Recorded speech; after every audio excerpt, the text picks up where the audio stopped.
चीन के एक प्रदेश में बड़ा सा मठ था। मठ को चलाने वाले जो गुरुजी थे वो काफ़ी ज्ञानी और कर्मठ थे। वह अपने कार्य के प्रति बहुत ही समर्पित थे। वह अपने दायित्वों को बड़ी ही जिम्मेदारी और ईमानदारी के साथ निभा रहे थे। एक दिन उनके मन में एक इच्छा उत्पन्न हुई और उस इच्छा की पूर्ति के लिए उन्होंने अपने शिष्यों को बुलाया। उनसे कहा कि मेरे मन में एक इच्छा उत्पन्न हुई है कि मैं भगवान बुद्ध की एक प्रतिमा बनवाऊं और अपने मठ में स्थापित करूं। उसके लिए बहुत अधिक धन की आवश्यकता पड़ेगी, तो मुझे लगता है कि उस धन को एकत्रित करने के लिए आप लोगों से सहायता मांगनी चाहिए और जो व्यक्ति अपनी खुशी से आपको दान में जो भी दे उसे ले ले। गुरु की आज्ञा पाकर सभी शिष्य अलग अलग जगहों पर भिक्षा लेने के लिए और धन संग्रह करने के लिए निकल पड़े। हर शिष्य अलग स्थान पर गया और इसी तरह धन संग्रह के क्रम में एक शिष्य को एक बालिका मिली। जो उस बालिका के पास एक ही सिक्का था और वह भगवान बुद्ध की निर्माण कार्य में अपने योगदान के लिए अपना वह सिक्का देना चाहती थी, किंतु उस लेने वाले भिक्षुक ने उस बालिका के सिक्के को अत्यंत तुच्छ समझ उसे लेने से मना कर दिया।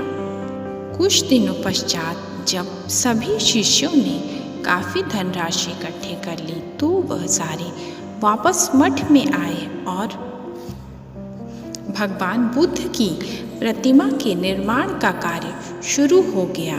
पर काफ़ी प्रयास के बाद भी भगवान बुद्ध की प्रतिमा पूर्ण नहीं हो पा रही थी। बार कोई न कोई कमी रह जाती। इस पर मठ के गुरुजी ने सभी शिष्यों को बुलाया और कहा कि आप लोगों ने धन एकत्र किया है तो अपने अनुभव को बताएं कि आपको धन एकत्र करते समय कैसे व्यक्तियों से मिलना पड़ा और उन्होंने कैसे आपको धन दिया।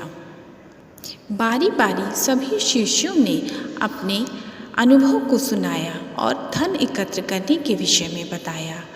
अब बारी उस शिष्य की भी आई और उसने अपने धन एकत्र करने के अनुभव को बताया और उसने यह भी बताया कि एक बालिका मिली थी और वह एक सिक्के को दान करना चाहती थी, पर मैंने उसे मना कर दिया। अब सारी बात गुरुजी के समझ में आ गई थी और उन्होंने उस शिष्य से कहा कि तुम शीघ्रता से जाओ और उस बालिका से क्षमा मांगते हुए उससे एकमात्र उस सिक्के को ले करके आना।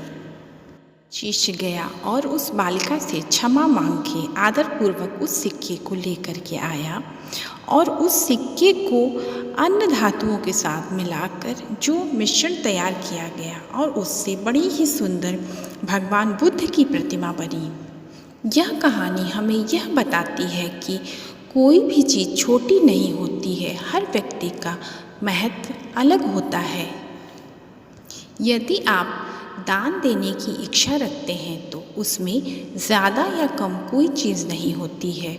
उसमें अगर कोई चीज़ महत्वपूर्ण होती है तो वह दान देने की इच्छा।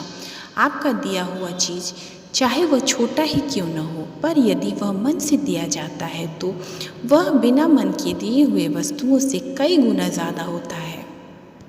इसलिए श्रद्धा और प्रेम से दी गई छोटी वस्तु भी बहुत विशाल होती है और उसका स्थान कोई नहीं ले सकता है।